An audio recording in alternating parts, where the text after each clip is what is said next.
E aí galera, tudo bem? Enquanto a galera vai chegando, eu vou dando uma ajeitada nas coisas aqui. Tô muito feliz de poder estar novamente aqui com o Instagram do Guardiões da Água, me comunicando com vocês sobre a comunicação comunitária e sobre tudo que a gente tem feito nas periferias de São Leopoldo. Vou esperar a galera chegar aqui para a gente poder dar início a essa nossa aula de hoje. Qualquer coisa, vão me avisando. Se o som estiver ruim, qualquer situação, vai me avisando aí. Fala aí, beleza? Fala, Lívia, tudo bem? Tá rolando legal o som aí, tudo bem? Tá me ouvindo legal? A imagem tá boa, a conexão tá da hora, tudo certinho. Espero a galera entrar um pouquinho mais aí pra gente poder dar início a essa nossa aula de hoje.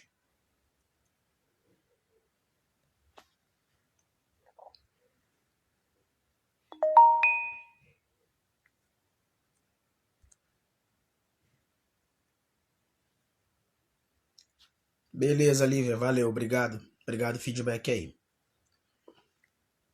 Então, como essa live vai ficar salva depois, galera, então a gente vai dando início aqui para vocês também depois poderem acompanhar, quem não tá vendo agora direto, mas vai ver depois. Fico muito feliz de poder, como eu disse, estar retornando aqui no Instagram do Guardiões da Água, esse projeto que ele é do SEMAI via Secretaria Municipal de Cultura, que tem um grupo de educadores composto entre homens, na sua grande maioria, uma menina que é a Lívia, e a gente tem que reverter esse quadro, inclusive mais meninas participarem aí do nosso projeto, mas fazer com que esse projeto, através de várias linguagens, chegue nas periferias, levando a reflexão sobre o meio ambiente, sobre a questão do uso da água e sobre questões ligadas às ODS da ONU, que trabalham aí numa perspectiva de década até 2030, poder minimizar os impactos de coisas negativas que não estão contribuindo para a melhoria do planeta. E nisso, através de uma oficina de comunicação comunitária, a gente busca não só levar informações verídicas, informações de combate às fake news, mas também formas e estratégias do que está dando certo nas periferias do Brasil, e como muitos periféricos, né, do Brasil inteiro têm se organizado para que possam fazer fluir de uma melhor maneira o trabalho em rede, o trabalho colaborativo, uma economia criativa, uma economia solidária. E pensando nisso, essa nossa oficina de comunicação comunitária, ela vem sendo desenvolvida em periferias estratégicas. Eu, por exemplo, ano passado tive na feitoria, lá na Escola Caique, e que foi muito positivo a gente ter estado lá no Caique, tendo em vista que a feitoria já é um bairro histórico. Salve Cascata, beleza? Já é um bairro histórico de São Leopoldo, a feitoria, seja por várias outras frentes que a gente possa falar, mas eu vou falar da minha frente. Pelo hip hop também, a feitoria é um bairro super conhecido e reconhecido. Lá a gente tem o Mano Walter, tem os Pacificadores, o Mesclã, dentre outros grupos e coletivos que fazem parte, né, lá da feitoria. Isso é só um exemplo de uma periferia da cidade de São Leopoldo. Existem várias. Salve tambor, beleza, rapaziada? Eu acho que a gente tem que mobilizar talvez mais parceiros para acessarem a nossa rede aqui do Instagram, Lívia, Tambor, Cascata, que estão assistindo aí, para que a gente nas próximas aulas também tenha, né, mais gente online ao mesmo tempo que a gente aqui 17 horas assistindo junto com a gente. Bom, galera, hoje a gente vai falar sobre a história dos vencidos na comunicação global e trazendo para a nossa pauta de comunicação comunitária.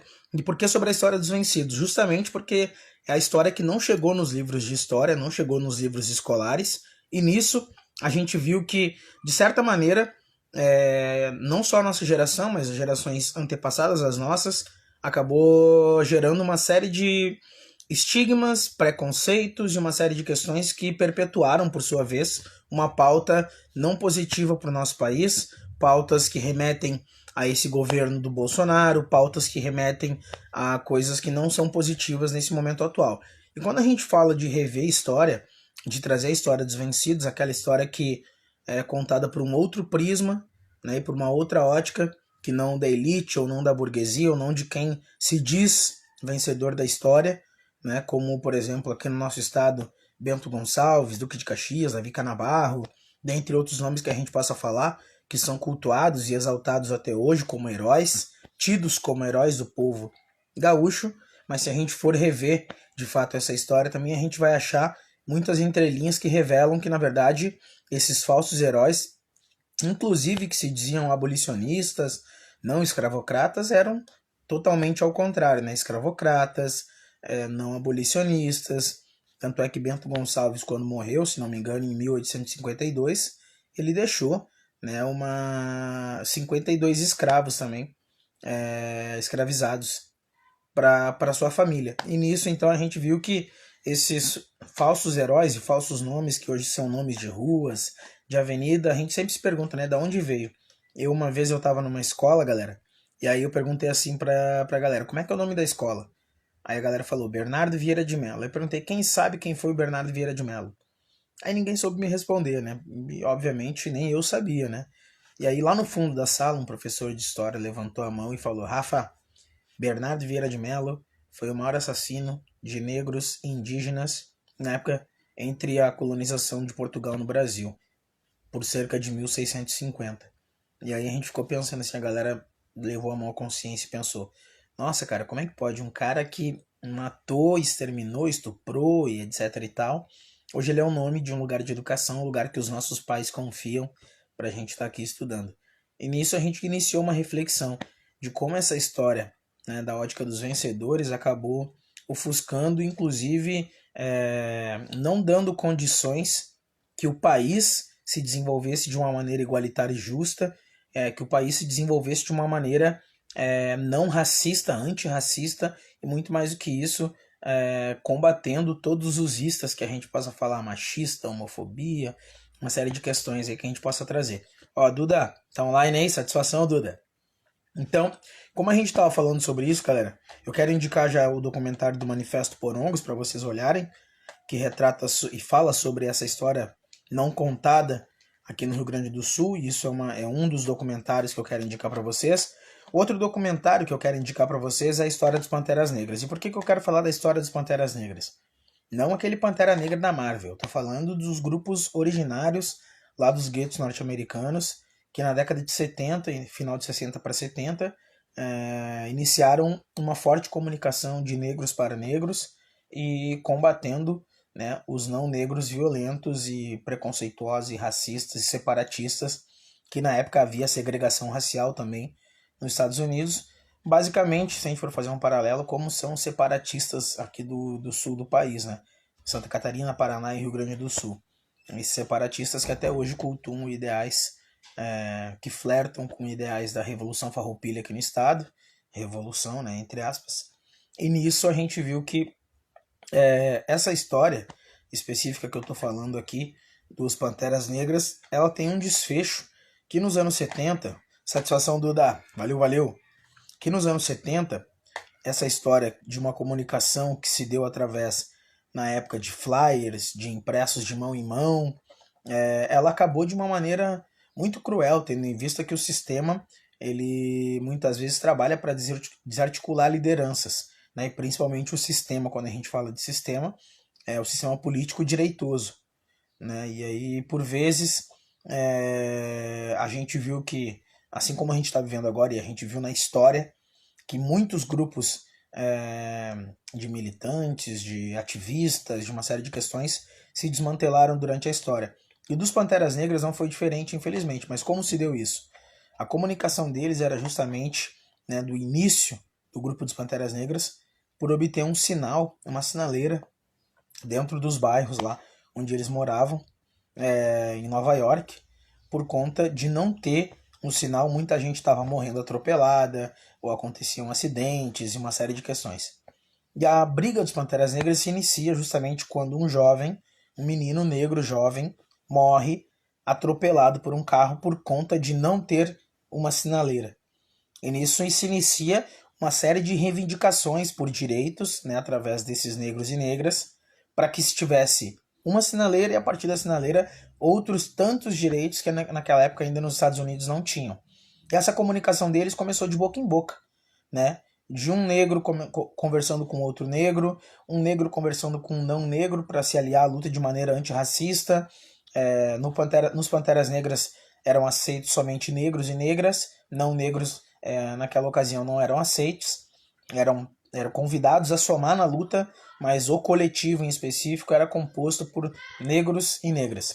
Nisso, a gente viu que naquela ocasião os Panteras Negras cresceram demais por conta de buscarem não só conhecer, mas valer os seus direitos, por conta de saberem também dos seus deveres, mas muito mais do que isso, exercendo os seus direitos plenamente como cidadão. E lá naquela ocasião, os Panteras Negras podiam andar armados, né? Ainda não existia uma lei anti-armas especificamente para aqueles grupos nos Estados Unidos, e eles, em muitas ocasiões, né, frente à polícia, frente, enfim, outros grupos como a Ku Klux Klan, outros grupos que, de maneira racista, de maneira que havia segregação, trabalhavam contra o pensamento de uma sociedade mais harmônica, assim como foi o sonho de Martin Luther King, que fossem julgados pelo caráter, não pela cor da pele. Né? Aconteceu isso nos Panteras Negras. Obviamente, os Panteras Negras traziam uma ideologia linkada com Martin Luther King, mas muito mais linkada com Malcolm X, que também tinha uma revolta ainda maior do que Martin Luther King, ainda que os dois buscassem o mesmo objetivo, mas dizem, né, até hoje que Martin Luther King por uma ideologia mais pacifista e o Malcolm X por uma ideologia mais radical. E a gente se pergunta sempre, né, o que seria o radical, né? Até hoje, por exemplo, na minha cidade, muita gente fala assim, o Rafa é muito radical nas ações, o Rafa não sei o quê. Mas muitas vezes o próprio sistema trabalha para que a gente se veja numa sinuca de bico e a gente não tenha outra opção a não ser explodir com o sistema para que eles possam enxergar, possam ser sensibilizados, possam ser parceiros de uma construção. E por que eu estou falando de toda essa história? Porque é interessante vocês verem. Eu estava falando do desfecho dos Panteras Negras.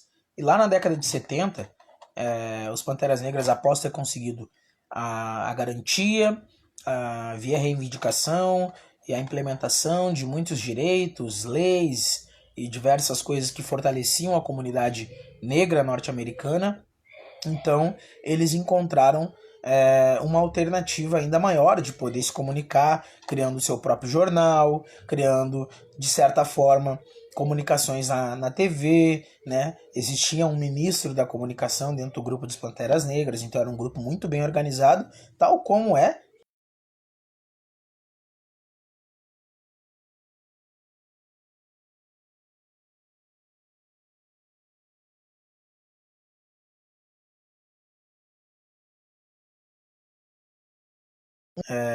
que ó, o Cascata está dizendo ali, os Panteras Negras foram segurança de muitos líderes negros e negras, exatamente.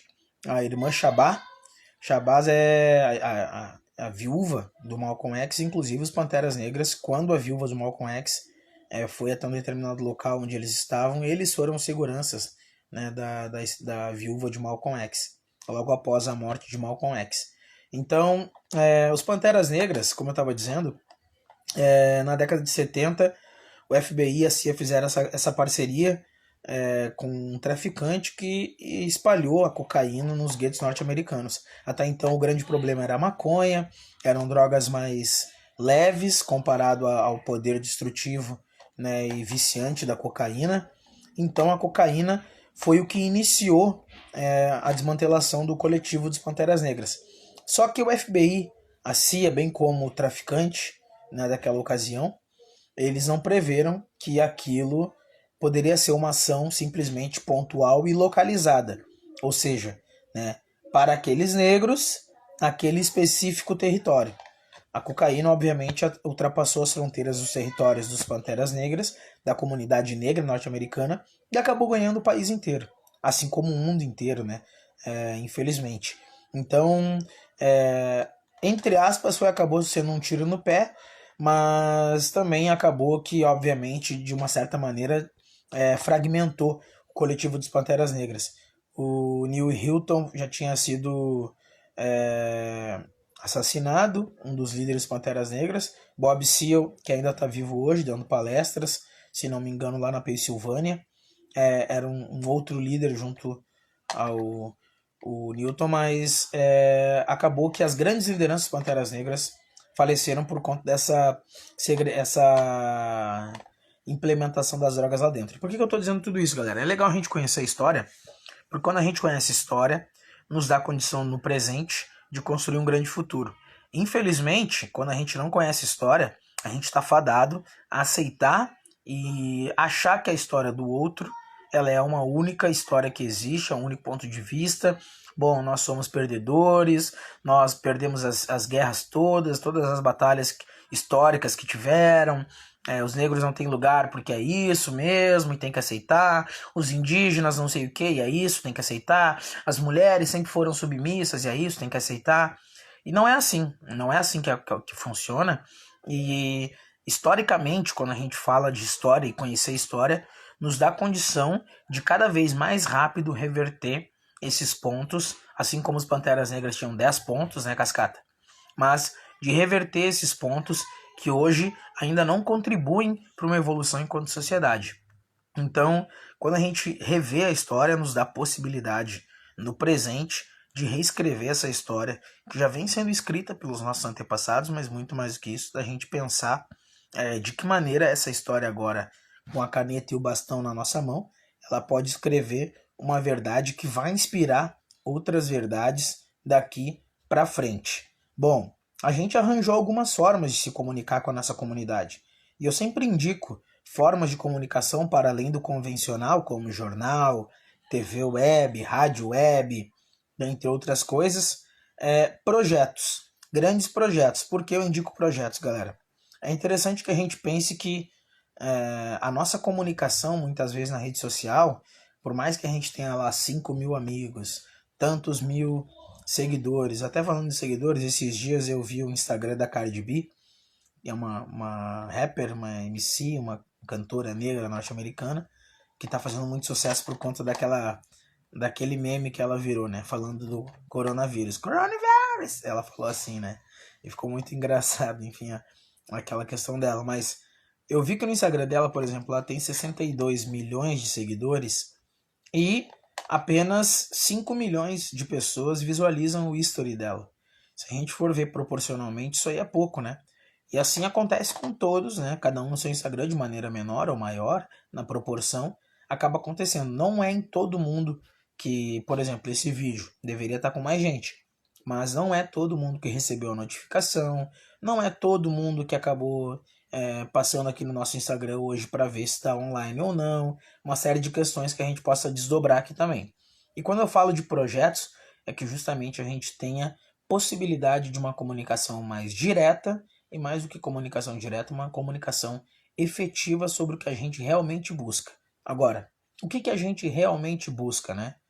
O projeto do Guardiões da Água, por exemplo, busca transitar entre a questão do meio ambiente, do cuidado à água, das conexões com as ODSs, de uma série de outras questões de prevenção à nossa Mata Atlântica, enfim. E quando eu falo de comunicação, que tipo de projetos são esses que podem nos ajudar a comunicar com o público-alvo certo, mais do que isso, o público-alvo certo, com pessoas estratégicas que podem fortalecer esse projeto. Salve Tosca, beleza? E além de pessoas estratégicas, como a gente pode fazer com que esse projeto se perpetue, né? Não vire um elefante branco. Por exemplo, existem muitos projetos que têm prédio, que tem uma série de coisas, mas que funcionalmente, né, na prática, eles acabam não acontecendo. E aí por que acontece isso? Bom, pode ser gestão, pode ser uma série de coisas. Pode ser a comunicação que não está chegando no público-alvo certo, de maneira correta. Enfim, N possibilidades. E quando eu falo de projetos, qual foi a alternativa que a gente encontrou? Primeiramente, a gente tinha uma meta, né? Eu falo a gente, eu falo de um coletivo que eu faço parte também. E nesse coletivo a gente tinha uma meta, se comunicar com pessoas e fazer com que as pessoas pudessem conhecer as nossas ideias e mais que as nossas ideias, realmente a verdadeira história sobre o seu povo, sobre a luta dos seus iguais, sobre os seus conterrâneos, sobre o seu território, sobre o rio que cruza na sua cidade, enfim. A história realmente de quem somos nesse mundo, de onde viemos, como paramos aqui e para onde vamos. E nisso essa história pôde ser possibilitada através da cultura hip hop, da qual eu faço parte. De maneira através dos raps, através da Casa do Hip Hop, através de outros projetos de conexão com movimentos sociais, como as UPMS. Se vocês não conhecem as UPMS, busquem conhecer. É a Universidade Popular dos Movimentos Sociais. Ela foi criada, esse conceito, pelo sociólogo português Boaventura de Souza Santos, mas tudo isso pensando em estratégias de comunicação entre movimentos para movimentos, né, com uma finalidade comunitária, com uma finalidade de fortalecimento das periferias.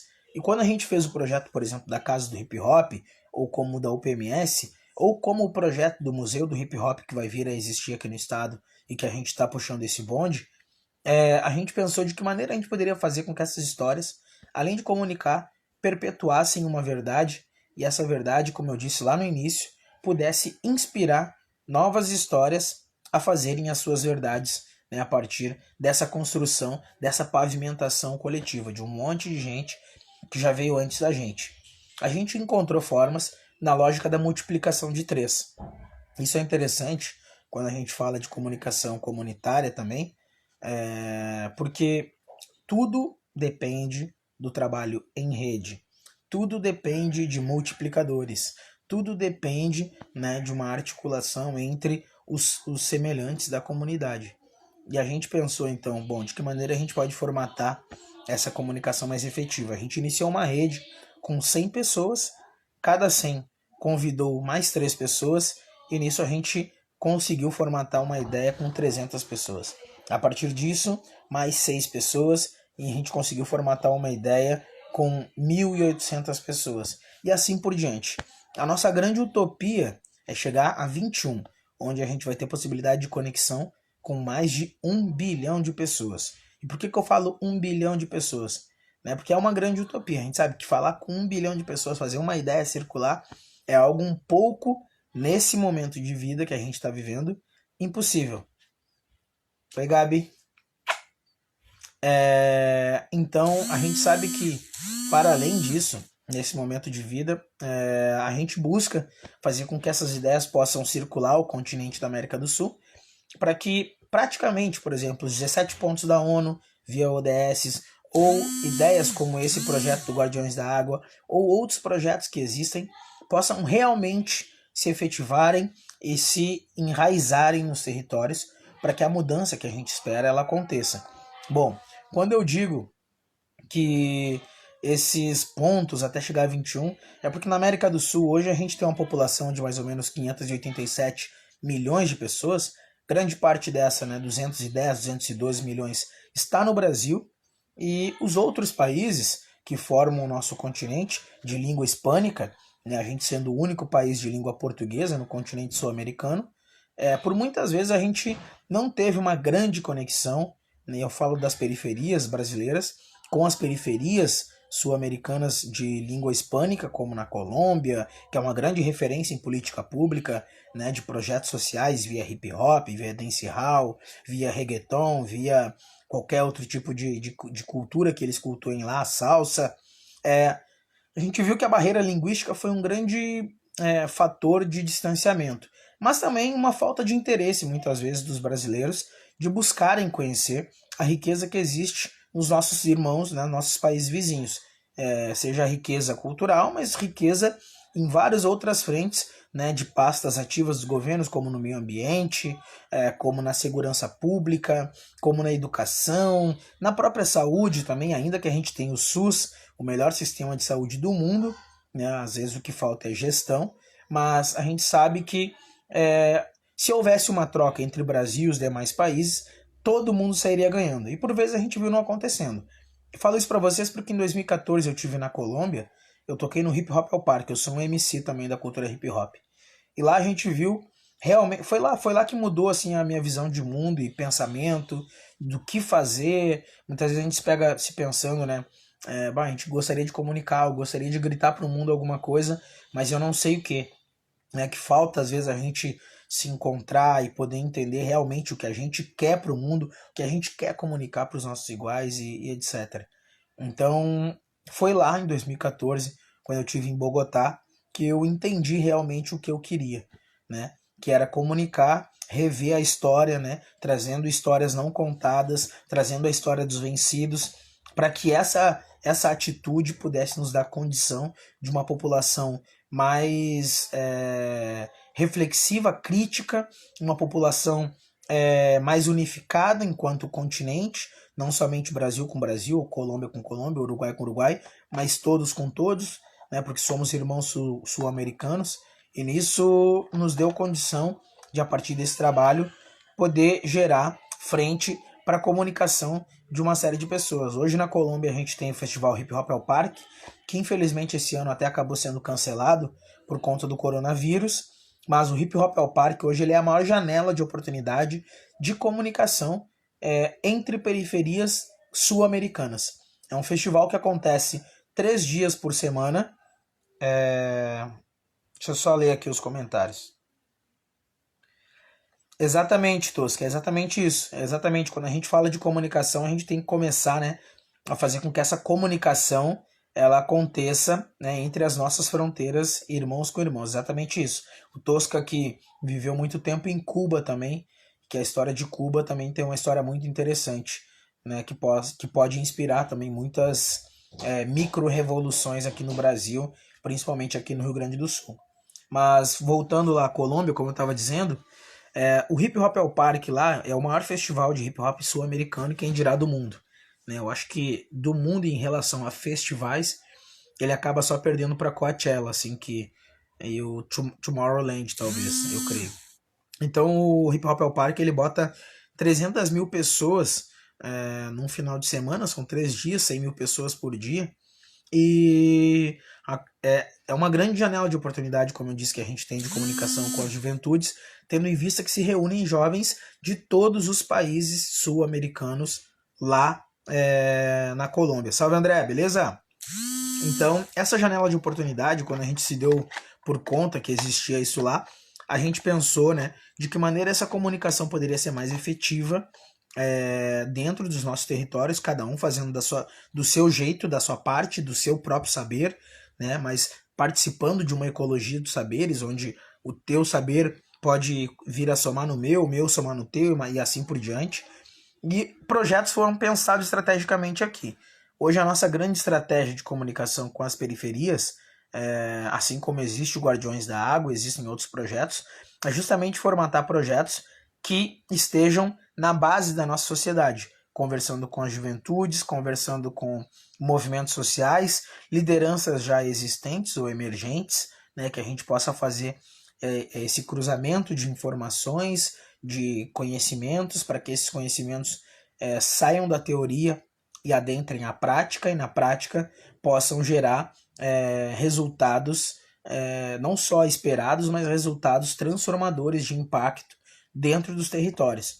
Hoje, por exemplo, existem N projetos, que depois no final eu vou deixar alguns para vocês pesquisarem, mas esse próprio projeto do Guardiões da Água, como eu disse, que congrega várias frentes de atuação, né, e são diversos atores e atrizes aqui que fazem frente ao Guardiões da Água, e que por sua vez tem uma pauta, né, que se a gente fosse pensar, bom, Guardiões da Água, está linkado à questão da água, o SEMAI, está linkado ao meio ambiente, está linkado à pauta aí que está emergente, que o ministro Salles está fazendo pouco caso e não está dando conta, assim como esse governo Bolsonaro não está dando conta do povo brasileiro.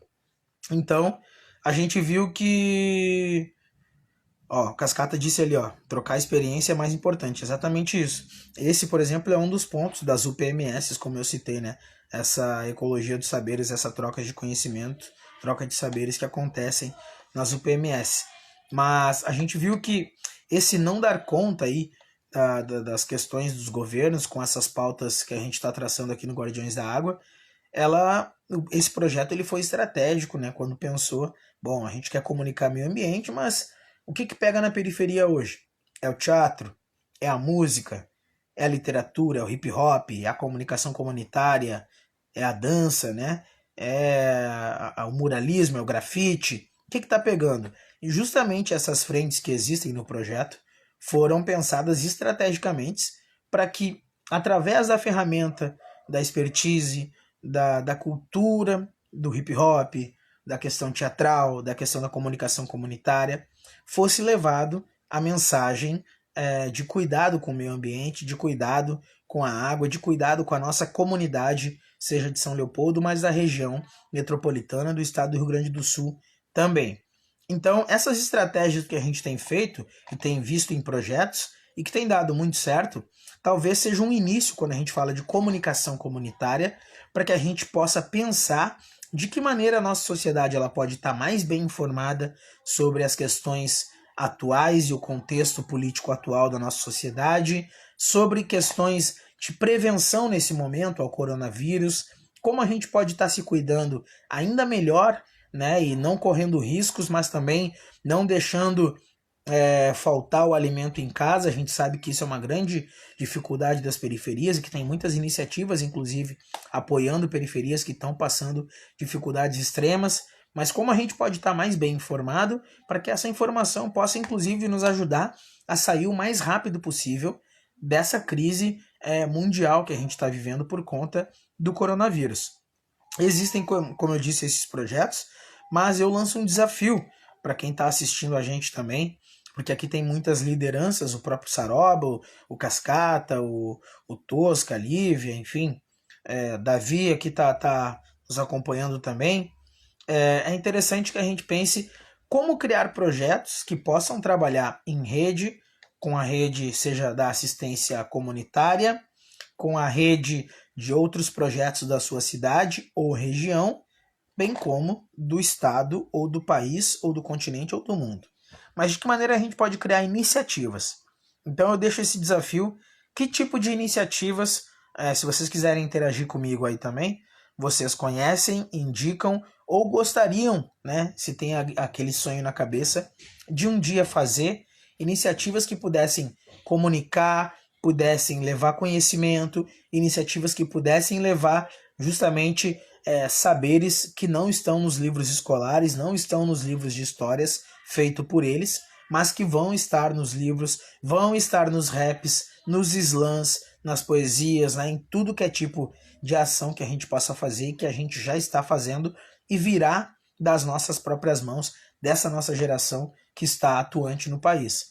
Então, se vocês quiserem me responder essa pergunta, que projetos vocês gostariam de fazer, que ainda tem algum sonho, que pudesse trabalhar em uma lógica de comunicação comunitária dentro das periferias das suas cidades, ou o que vocês indicam que já existe, para a gente poder trocar sobre isso e a partir disso, então, a gente também pensar como ainda mais o projeto Guardiões da Água, de maneira mais potente, ainda pode estar atuando dentro das periferias de São Leopoldo e levando essa mensagem para fora. E quando eu falo para fora é porque, inclusive, né, o próprio projeto Guardiões da Água já foi premiado com uma premiação da Mercocidades, algo relacionado ao continente, que agora, passando a pandemia, pós-pandemia, vai estar fazendo uma grande conexão com o Canelones, que fica no Uruguai, com uma troca entre projetos que também trabalham com essa mesma perspectiva de cuidado com a água, com o meio ambiente, de implementação das ODSs.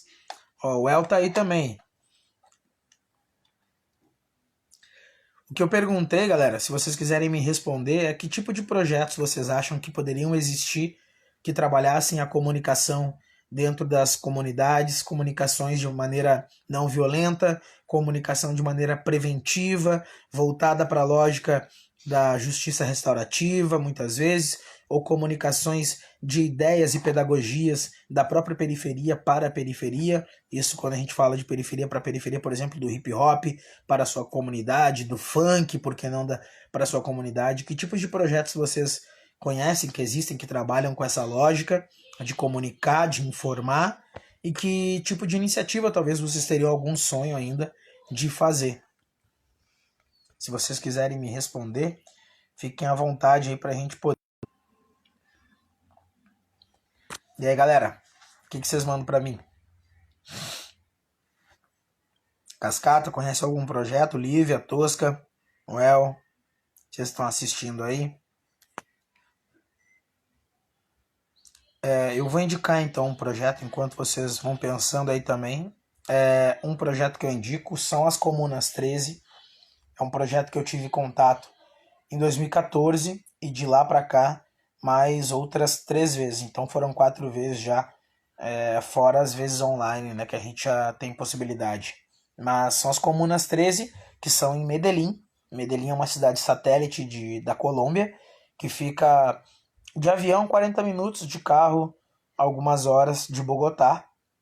E é uma cidade conhecida, né, por grandes iniciativas de projetos. Há 30 anos atrás era conhecida como a capital da cocaína mundial, com Pablo Escobar, há 30, 40 anos atrás, e que hoje se reconfigurou e se reapresenta como uma cidade pacificada, e também uma cidade cidadã, onde, né, questões de cidadania são levadas à ponta, e essas questões elas dão justamente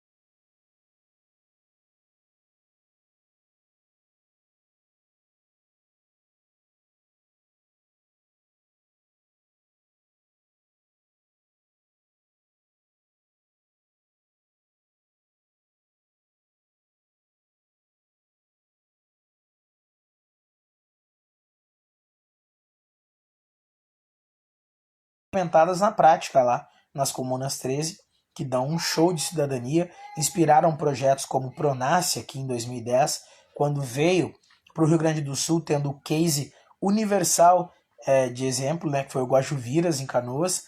Eu tive lá na construção da Casa das Juventudes também.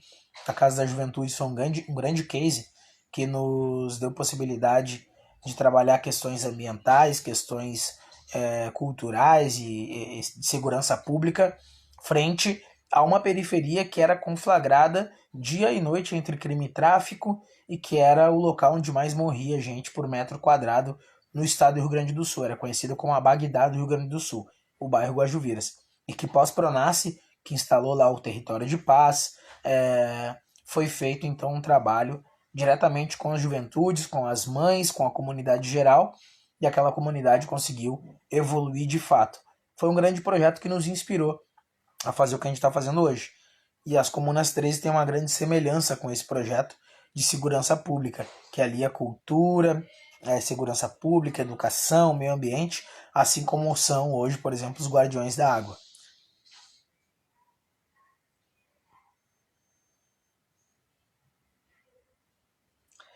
Exatamente, Tosca. Eu tava lendo aqui teu comentário, cara. Tu fala assim que acha que todos os projetos, né, que trabalham com a linguagem audiovisual e das artes visuais, eles chegam com uma intensidade muito positiva e maior. Eu também tenho acordo nisso e concordo. E eu acho que há muito tempo muitos governos acabaram perdendo tempo de não enxergar e não saber valorizar os próprios artistas locais, né? E hoje, por exemplo, São Leopoldo, que está dando um show na gestão, seja agora frente ao coronavírus, né, onde o prefeito Arivanazzi está distribuindo mais de 13 mil kits de alimentação para os alunos da rede municipal, mas também, né, muitos projetos que deram certo e que fizeram realmente o impacto, não só do número ou estatística, como muitos governos quantificam, né, o ser humano como número e não como vida, mas muitos projetos que deram certo, eles estavam justamente linkados às artes. Aí a gente pode abrir esse leque do que são as artes, né? Seja, como tu disse, o audiovisual, o grafite, pintura mural, o MC, o DJ, o funk, enfim, as artes em geral. Bem como também estavam linkados em uma relação de rede entre os diversos atores comunitários, sejam lideranças comunitárias, juventudes, policiamento comunitário, dentre outras questões. Até a gente tem um exemplo muito positivo do policiamento comunitário, que em 2010, no Guajuviras, em Canoas, se aconteceu de montarem uma incubadora social, onde reuniu vários jovens, vários atores da comunidade para poder captar recurso e assim esse recurso fomentar os seus projetos. E tinha um policial que participou representando o batalhão da Praça da Brigada, que é uma praça que fica bem no centro do Guajuviras, em Canoas, e ele produzia algo que ele quis ensinar aqueles jovens e os demais fazedores de cultura do bairro que estavam lá. E qual era o material que ele ensinava? Ele fazia bonecas em garrafa. E foi muito interessante porque o policial já veio cheio de estigmas, talvez com aqueles jovens, vice-versa também, a juventude cheia dos estigmas com a polícia. E houve uma troca muito interessante porque se pensou, né, aquele homem mais casca-grossa, turrão, assim, e ele produzia bonecas, né, algo que representava ali algo na mente dele, isso são palavras dele, algo tão tranquilo e sereno, né? E que a galera acabou entrando junto com ele ali de produzir as bonecas e venderam, criou um empreendimento de bonecas, tipo aquelas namoradeiras que ficam na janela, sabe? E deu muito certo. Então isso foi muito legal, assim, essa ação. A Lívia tá dizendo ali que montaria um projeto para trabalhar especificamente a pedagogia freiriana, sim, com certeza, na formação de comunicadores comunitários e núcleos comunitários de comunicação. Algo muito parecido com o que acompanhei na Venezuela e é necessário ao contexto brasileiro. Recuperar urgentemente pressupostos básicos de Paulo Freire. Temos acordo nisso, Lívia, com certeza. Paulo Freire ele é uma grande inspiração, acho que para todos os fazedores de projetos sociais, seja como esse do Guardiões, né, seja como a Casa do Hip Hop em Esteio, seja como outros. Mas eu vejo que é super necessário a gente trazer também outros pensadores, né, pensadores do hip hop que muitas vezes são anônimos, né, e que não têm o know-how ou não tiveram tempo como Paulo Freire teve também de pensar e criar tantas coisas. Mas existem muitos pensadores que eu vou trazer numa próxima aula para vocês. Quem são esses pensadores, nomes, onde encontrar e como buscar praticamente o que estão fazendo, para que a gente possa alinhar e linkar. Obviamente, Paulo Freire e Karl Marx, como os pais aí desses pensamentos maiores, nos dão um caminho salteador. Agora, é necessário que a gente também comece, quando eu falo de reescrever história, a partir da própria realidade, expertise e conhecimento destes que estão dentro das periferias com ideias que, claro, transitam, né, entre esses pensadores, mas também trazem uma perspectiva nova de um novo mundo possível, né, pegando aí o slogan do Fórum Social Mundial. Eu acho que a cultura hip hop hoje ela é a grande ferramenta de comunicação com as juventudes, e essa ferramenta ela possibilita, a partir da sua própria pedagogia, a partir do seu próprio conceito de estética e apresentação, de expressão, ela é uma grande ferramenta de potencial transformador real dentro das comunidades. É uma pena que ainda nem todos os governos se deram conta disso. São Leopoldo está de parabéns por ter essa atitude de ter frente com isso. Mas nem todos se deram conta. Até porque muitas vezes a cultura hip hop acaba botando dedos na ferida que não é tão agradável para todo mundo que tem a cultura hip hop ativa no seu município. Mas é interessante que a gente veja, né, a Lívia, por exemplo, trouxe ali a experiência dela na Venezuela, eu trouxe a minha lá da Colômbia, dos tempos que a gente ficou lá, e que tudo tá linkado, né? Tu vê a Lívia falando de Venezuela, eu falando de Colômbia, o Tosca falando de Cuba, outros falando de outros. Que a importância da gente estar trocando, né, entre países co-irmãos, e que o Brasil, como o primo rico aqui da América do Sul e como o irmão maior, né, que muitas vezes poderia também estar fazendo coisas que realmente conectassem e possibilitassem, né, uma relação muito maior. Cascata está dizendo ali que os Panteras Negras tinham um projeto de venda da Constituição dos Estados Unidos, que era o modo de passar o conhecimento, exatamente. Os grupos de rap têm CDs, né? Outros têm outras coisas. Mas eu acho que hoje nos falta, por exemplo, a título de juventudes e seres humanos, cidadãos ativos como nós somos, um plano de década, onde a gente possa pensar não pontualmente, mas traçar um plano de década, inclusive pensando de que maneira a gente pode arrumar essa nação. Daqui a 10 anos a gente ter o Cascata de senador, o Tamboreiro de prefeito, a Lívia de deputada, o outro de isso, o outro lá como diretor da área tal, um secretário de Estado, um chefe diplomata, entendeu? De que maneira a gente pode pensar e começar a ocupar esses espaços de poder a partir também desses próprios periféricos, né? E eu acho que quando a gente fala de todas essas comunicações que a gente falou e formas de comunicação e o que comunicar, ficou muito óbvio assim que tudo isso fortalece, né, uma sociedade a ser mais reflexiva, mais crítica e, mais do que isso, uma sociedade que pensa por si própria e reconhece os seus, né, que estão justamente escrevendo essa história e fazendo com que essa história ela seja cada vez mais coletiva e não individualista, não umbiguista.